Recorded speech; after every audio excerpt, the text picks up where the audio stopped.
पुंडलिक वरदे हरी विठ्ठल श्री ज्ञानदेव तुकाराम.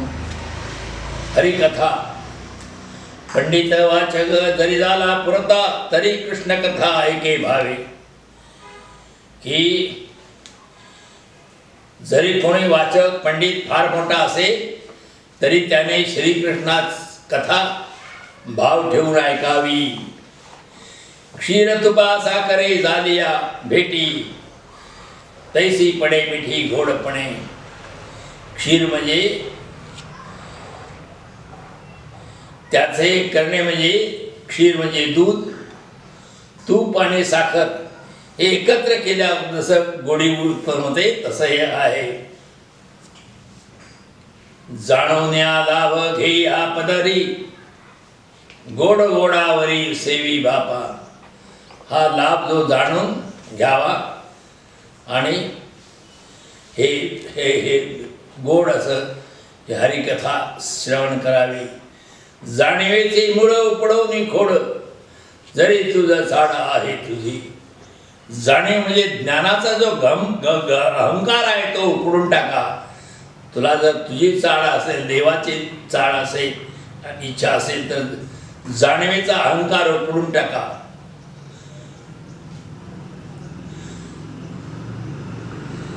नाना परिमळ द्रव्य उपचार अंगी अंगी उठी सार चंदनाची. नाना सुवासिक अशी द्रव्य अंगाला लावायची आणि चंदनाची उटी अंगाला लावायची. जीविलिया विण शिन्नते शृंगार तैसी गोडी हरिकथे विण. हे सगळ्या अंगाला सगळं लावलं आणि जेव्हा तेवढं वाढायचं नाही, मग काय उपयोग आहे. म्हणून तर हरिकथा हीच कधी जेवण आहे, गोडी आहे.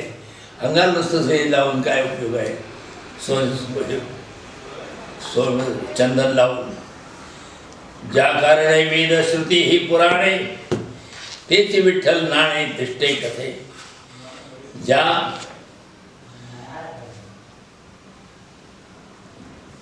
ज्या कारणे तर ज्याप्रमाणे हरिकथा नसेल तर काही गोड नाही.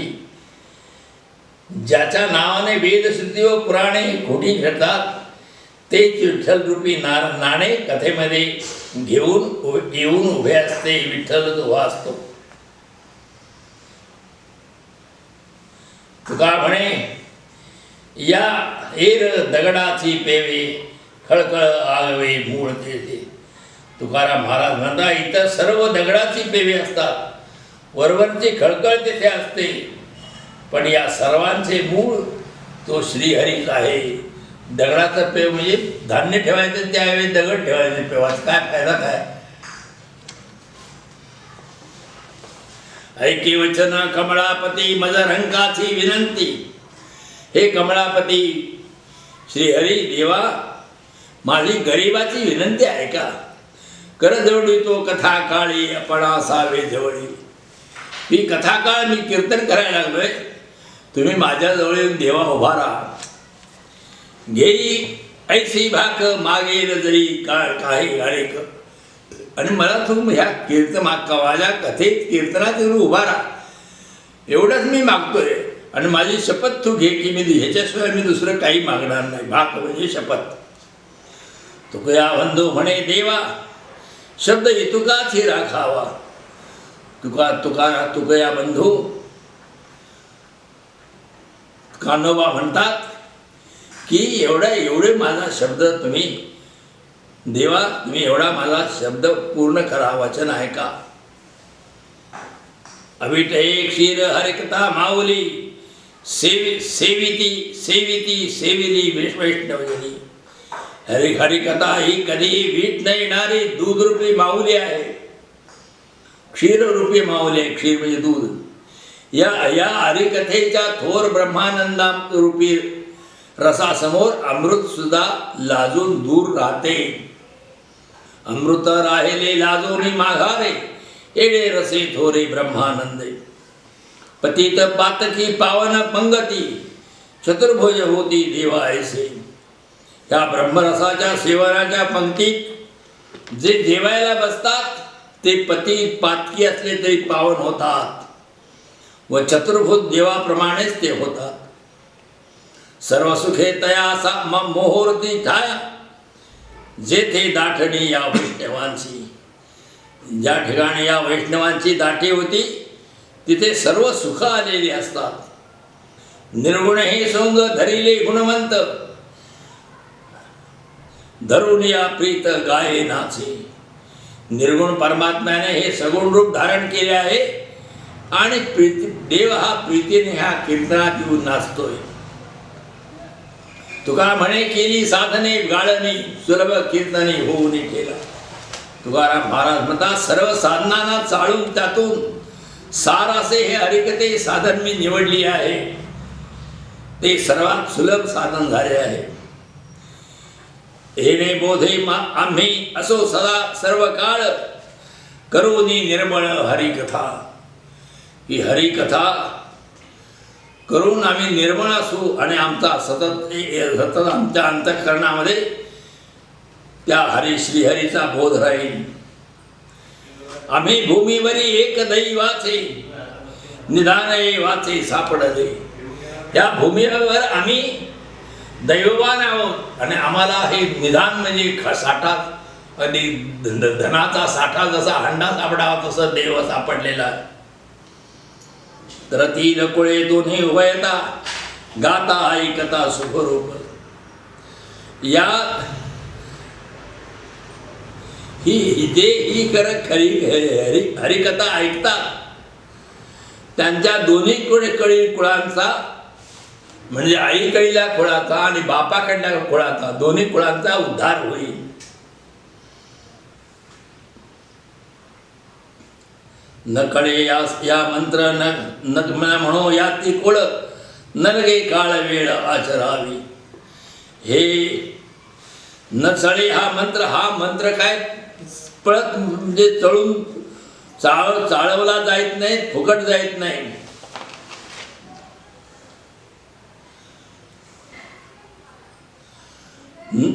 न म्हणो याती कुळ, जात कोणती कमी जास्त आहे, कुळ कोणता आहे हे ह्या मंत्राला काही गरज वाटत नाही. न लगे काळ वेळ विचारावी आणि कोणत्या वेळा अमुक वेळेला हे नामस्मरण करावं असं काही म्हणावं लागत नाही. कथा कीर्तन करावं असंही काही म्हणावं लागत नाही. तुका म्हणे माझा विठ्ठल विसावा, साठवीन हावा हृदयात. तुकाराम महाराज म्हणता हा विठ्ठल माझा विसावा आहे आणि मी माझ्या हृदयात त्याला साठवून ठेवी. कथा दुःख हरी कथा मुक्त करी, कथा याची बरी विठोबाची. या कथेमुळे दुःख नाहीच होतं. ह्या कथामध्ये जीवाला मुक्ती मिळते. कथा याची बरी विठोबाची. म्हणून ह्या हरिकथाची जी कथा करणे हे चांगलं. कथा पापनाशी उद्धरले दोषी. या कथेनं पापाचा नाश होतो. दोषी जे पापी लोक आहेत त्यांना ह्या कथेनं उद्धार झालेला आहे. समाधी कथेशी मूढ जना. आणि जे मूढ जन आहेत, पापी लोक आहेत, अज्ञ लोक आहेत, त्यांना ह्या हरिकथेचं न समाधीचं सुख लाभतं. कथा तप ध्यान कथा अनुष्ठान. कथा हेच हरिकथा हेच तप आहे. हरिकथा हे ध्यान आहे. हरिकथा हे अनुष्ठान आहे. अमृत हे पान हरिकथा. हरिकथा हे अमृत पिप्याला इतकं चांगलं आहे. कथा मंत्र जप कथा हरिताप. मंत्र जप काय म्हणायचं तर कथा हेच मंत्र जप आहे. आणि कथेनंच सगळा ताप जो आपला दुःख आहे ते नाहीच होतं. कथा काळी काप कळी काळा असी. आणि कथेच्या वेळेला त्या ठिकाणी कळी काळ जो आहे तो थरथर यमन जो कापत असतो. तुका म्हणे कथा देवाचे ही ध्यान, समाधी लागून उभा तेथे. तुकाराम महाराज म्हणतात ही हरिकथा ही देवाचे ध्यान आहे. देव हरिकथेत समाधीस्थ होऊन उभा राहतो, उभा असतो. कथा काळाची मर्यादा सांगतो ते भावे वंदा. हरिकथा चालली असताना प्रत्येकाने काय मर्यादा पाळावी हे मी सांगतो ऐका. प्रीतीने गोविंदा हे श्रीला. आणि या देवाला या कथेवर प्रेम करणं हे देवाला आवडत आहे. टाळ वाद्य गीत नृत्य अंतःकरणे प्रेम भरित. टाळ वाजवायचे, वाद्य वाजवायचे, गीत गाणं गायचं, नाचायचं, प्रेम अंतःकरणपूर्वक प्रेमानं नाचायचं की कथेमध्ये वर्णिता तो कीर्ती भावने लेखावा. आणि देवाची भक्तिभावपूर्वक वर्णन करावं, कीर्ती वर्णन करावी. नाही आळसे मोडू अंग कथे कानवडे ढुंगू. कथेमध्ये आळस करू नये, अंग मोडी तिकडे तिकडं आळोकं पिळोकं देऊ नये आणि उगेच कान इकडे तिकडं हलवाले ढुंगण हलवाले बसू नये. हिरण्यचा रंग दावी तो चांडाळ. आणि कथेची हेटाळणी कोणी जर करायला लागला असं करून तिकडे तिकडे हालचाल करून तर तो चांडाळ समजावा. तोंडविडा पाने ताटा थोरपणे घाली गेठा. तोंडात पान खाईत कथेत बसताना म्हणायचं आणि ताट मानेनं असं घालायचं. तर अशा तऱ्हेने जो आहे चित्त नेदी नाम पाठा गोष्टी लावी तो चांडाळ. आणि नामाचं पाठांतराकडे चित्त न देता उगाचच कथेत बडबडत बसायचं, त्याला चांडाळ म्हणावा. कथेची मान दावनिया थोरपण. कथेमध्ये मान्यता इच्छायची आणि थोरपणाचा इच्छा करायची. रजा संकोचोनी लुगडी सावरी तो चांडाळ.